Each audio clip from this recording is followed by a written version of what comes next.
বিসমিল্লাহির রহমানির রহিম। সূরা কাফিরুন 109 নম্বর সূরা। এই সূরাতে আয়াত 6টি আছে।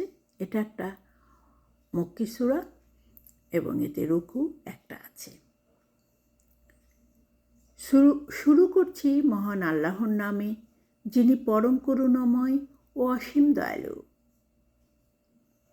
বলুন, হে কাফেররা, আমি তার ইবাদত করি না যার ইবাদত তোমরা করো, এবং তোমরাও তার ইবাদতকারী নও যার ইবাদত আমি করি।